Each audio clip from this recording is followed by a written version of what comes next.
Happy May. We are in May. We're getting into these warmer months. Welcome to another episode of Countdown to Launch, where we interview some folks who are coming out with their awesome Kickstarters. They put a lot of work behind it. My name is Roberto.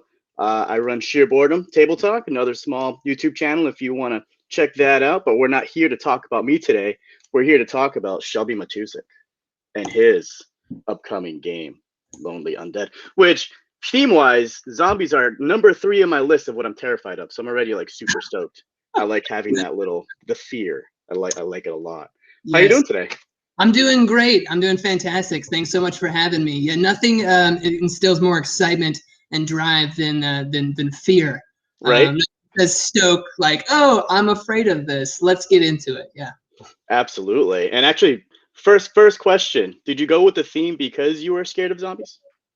No. There was a number of reasons why I went with the theme. Actually, the theme and I struggled for a little bit. We fought for a little bit, and it had nothing to do with my fear. I am a fan of zombie movies and zombie themed things, although I hadn't had a lot of experience in zombie games. But the theme kind of spawned actually out of a conversation. I had the idea on a back burner for some of the main mechanics and what I wanted to do with some ideas for a game. And then I had a conversation with some good friends, and we were talking about zombie games, and they were like, yeah, zombie games, you always do all sort of like the same thing. And that really stuck with me and went forward with that thought and that process. And that's why we struggled a lot, but I'm sure we can get into that more lately. But it spawned out of a lot of the idea for the sticking with the theme was that I wanted to take sort of this sort of worn out almost, and sort of this idea of what a zombie game was and what people expected out of it. And I wanted to take all of that and just flip it and give something new and sort of some new energy and revitalize something to the theme and the genre, do something different with it. And so that's one of the reasons why I stuck with it. But that was sort of how it spawned. Excellent. That is a strong opening. I like that. And now that we have that awesome opening, tell us more about yourself and a little bit more about your game. Yeah, absolutely. My name is Shelby Matusik. I have been a huge fan of board games for a long time. I kind of grew up. My parents really wanted me to do a number of things. They didn't want me to be in front of the TV, in front of video games, which of course is something that parents struggle with, and a lot more today, I imagine, than other times, because it's so much in your face. I also feel that like now the generations, like it's so much in the face that even though the generations are way more relaxed, and it's not as sort of, it's a little bit different than when we were kids. I'm sure we're around sort of the same age range, but my parents wanted me to go outside, or they wanted me to read or play games with my siblings, which of course, growing up with, if you have siblings, that's a terrible idea, because all you want to do is fight with your siblings. But that makes for good competition in games. It does. So I had an older brother, and he was always smarter and stronger than me, and still is in some aspects, in some areas. But we played chess growing up, and that was sort of like I guess that was sort of like how I got into like the thought processes behind games. And so that sort of like stemmed some of my passion for games and game design, which happened a lot later than my childhood. But yeah, that's a little bit about me. Unless you want to go into some details or have other questions about that. Well, I like to do a little bit of research on people, and before we got onto this live stream, I did ask if you travel, because I found one of your Instagram pages, and you just travel so much, and it's so cool. With all this traveling you do, did you bring the love of board games with you? Did you have any board games in your backpack or in your suitcase when you were traveling? Yeah, absolutely. And this is a great question, because it leads into some of my odd, more genuine qualities about me. So I love to travel, as I was telling you beforehand, and I love to.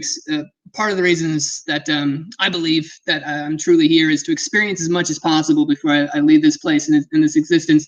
And that involves being immersed in a lot of culture, and also I love people. So being in all these different interactions with different people, that also ties hand in hand with my my passion for games. Is also ties into my passion for people and different new and genuine experiences that you wouldn't happen unless you traveled or stepped out sort of your normal sort of comfort zone. And so, yeah, years back when I really wanted to try to I had some major life changes and wanted to do something drastically different than what I was doing. I was stuck in this job where it was very adulting, and I wasn't ready to be a career man, and realized that I needed to stop doing that and focus on things that really made me happy, and traveling being one of them. So I quit my job and I quit that whole career life, and I built out the back of my car and built a platform and was like, I'm gonna hit the road and live out of my car for a while and do that. But of course, I had a passion for board games at that time, and if you think about living out of a car, you got to take everything you own has to fit in that vehicle.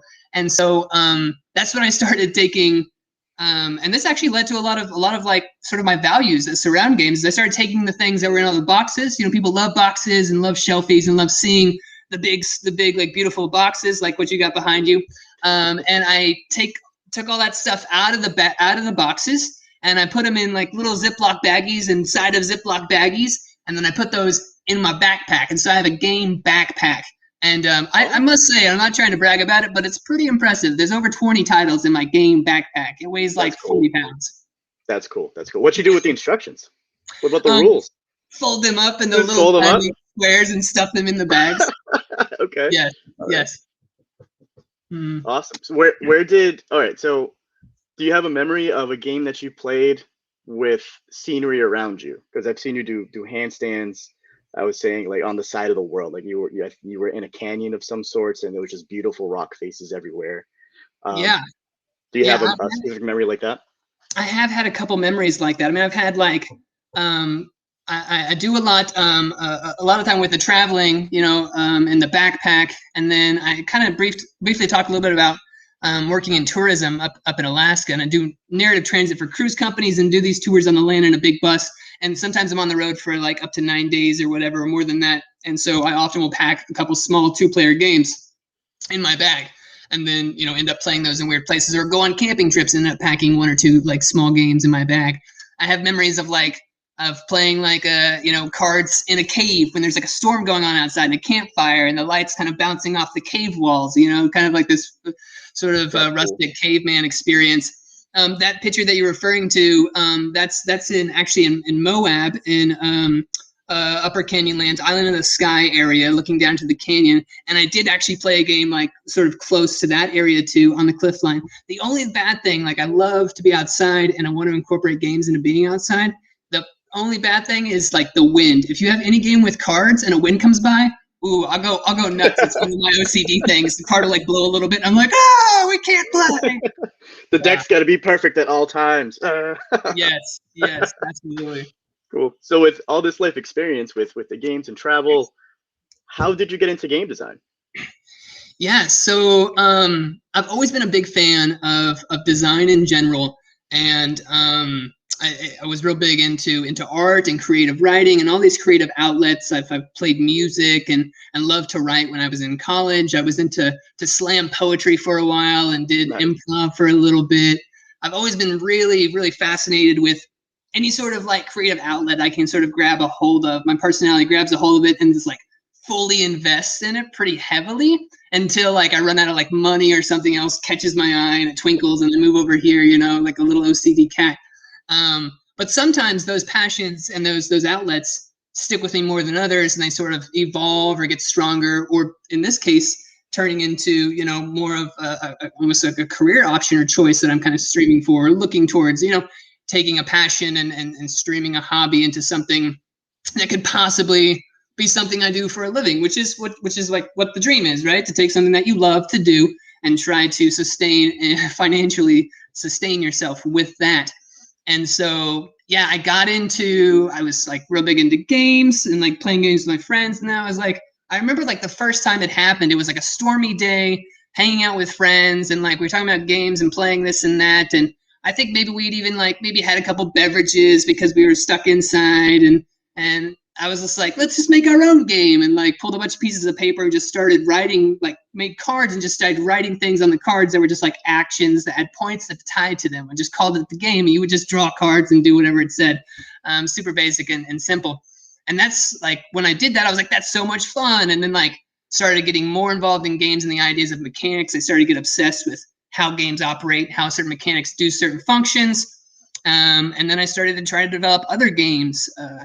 From that, it kind of led to, I remember living in this house with a couple of guys in college. There was like 6 guys actually. And we had a big poster board in a living space, a hangout space, and we would play a gin rummy variation.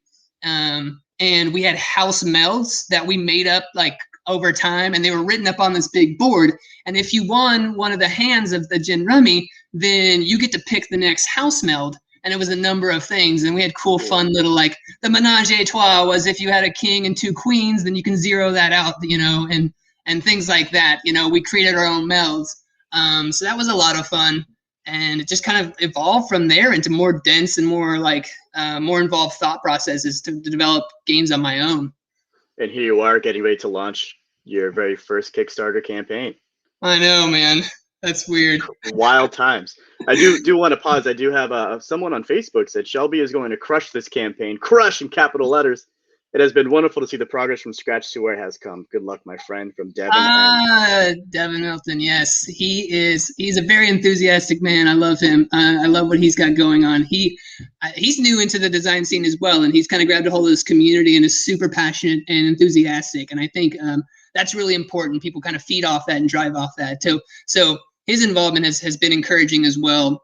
He's good with his involvement in those communities, which is very nice and very helpful. I want to share. Can I share this to the Dead Lemon Facebook group? What's happening right now? I can do that, right? Yeah, absolutely. What's the Facebook group that this is streaming on? This is on Meeple Marketing. Meeple Marketing. Oh, so cool! Hey, look, there we are. Yeah. That's so rad. Okay, great. Cool. Continue, please continue. I'm sorry. Yeah, absolutely. No, it's totally okay. It's totally okay. We got to get your group in on the action as well. We got to do it. Yes. So here we are on the cusp of your campaign. What have been some of the challenges, some of the failures that you faced with this game? And it actually had a renaming, correct? Yes, absolutely. That came from a number of different things. Like the game kind of like spawned really early in my development of some of the ideas and themes, and as like I started to move forward and get more involved with certain questions and ideas and really start to think about what makes a game, especially a highly thematic game, really pop. And I was like, wait a second, my title of this game is not truly reflective of what I'm trying to convey and what's happening actually in the game. Because the original title, which some people that were involved with my process or saw me start pushing things out, last year or, a year and a half ago, they saw the original title of Disease Revenge. This idea of like, I'm sure we'll get to the thing about the game and what makes it unique, but you play as the zombies and you're out to like essentially make friends by biting and infecting the locals. One of the like major theme switches and things I really wanted to focus and do differently. And at the beginning it was like disease revenge, like the zombies are coming back for revenge. And I was like, wait a second, these aren't really, this is what I'm portraying and like the lore I've been building, like the backgrounds, the bios. These zombies aren't vengeful. They're like kind of confused and they're lonely, and I want you to sympathize with the zombies. They're not out like taking revenge upon people. They're more going out to try to like seek solidarity and to seek like a comfort and to make friends. They just don't know that what they're doing is bad anymore because they know the thing they know how to make friends is to bite and infect people, and that's what they think is their reality now. So it's like a whole different weird, sort of emotional swap with sympathizing with the zombie. I mean, that sounds pretty unique to me. What else do you have in the game that makes it unique? Yeah. So like I said, I wanted to take all these things with the normal sort of zombie game, stereotypical idea, what people thought and they saw when they see a zombie game. And I wanted to basically flip not all the major things, but a lot of the major things that recur over and over and over. Obviously, the antagonist and protagonist switch is the biggest one, and has like is one of the obviously one of the main like drives for that. and people really grab a hold of that. People are stoked on that idea. Beyond that, some of the other things, you know, that you think about a stereotypical zombie game is you got people, humans that are going through and like bashing the heads in and bashing the brains out of waves and waves of zombies, acquiring guns and bats and items and you all these things to basically kill zombies and defend yourself. I was like, nope, this is a different perspective. I want to change all that and get rid of that as well. So I wanted to like get rid of a lot of the ideas towards like violence and gore. And my personality is way more lighthearted and humorous, so it didn't work with my writing style and development style anyway. So it actually went very, very well into that, very easily streamed into that projection and that idea. So I wanted to take not focusing on violence and adult themes and gore, and focus on like humor and lighthearted things. These zombies aren't like getting big bats and weapons and guns to fight humans. They're zombies. They don't actually like, they have items kind of in the game, things that like help you, but they're really thematic with the idea that you are a zombie. So it's not like you're picking up bats and going and hitting people. It's like, you know, like broken bones, or they're like using like, you know, they're like yelling at people and scaring them away and manipulating the environment around them. I really wanted to focus on things like that instead of all those stereotypical normal zombie game driving characteristics. So, out of curiosity, we did talk about the theme, right? It's zombies, but you had a time getting 2 zombies. So, did these mechanics come first, followed by the theme? A little bit, like a lot of the mechanics and the idea for the game were kind of in place before the theme. But when like the theme like it came pretty early in development of the design. But a lot of the mechanics and the general ideas were sort of had started stewing before the theme. The theme was not first. So yeah, so it kind of came a little bit later in the design. But as soon as I grabbed a hold of the theme, it was like I was at the races. Like I was just like running off because I mean, when you have the theme, then all of a sudden you have like all your ingredients right on the table. Now you can start chopping them up and combining them and making your stew and putting it on the stove. And so that sort of came all from that. Like it was just so exciting to have all those elements and start working with art and really start playing with the ideas for the humor and like really trying to like envision what it would be like to be in the zombie's body, you know, and be like feel like that. What would they do? You know, how would they interact with people? How can I use that and thematic elements and cards and stuff in the game? So that was really fun. I'm really glad that like you know that came early and I was able to grab a hold of it and use it for sure. Absolutely. What was your playtesting like for this game? Yeah, so the playtesting, it was really slow because a lot of the playtesting once I started building prototypes happened during the height of the pandemic, which is one of the reasons why I'm here, why the game is here, why the company Dead Lemon Games that I founded is here. And so it was really, really slow, and I started sharing it with a couple of close friends and other passionate people that I felt comfortable with. And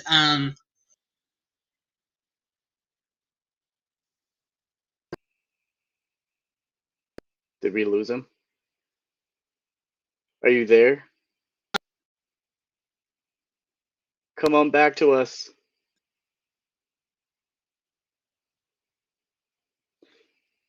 Looks like we may have lost him.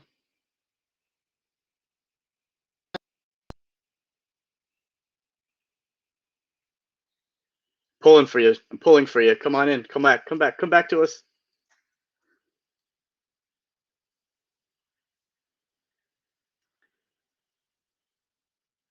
Let's see.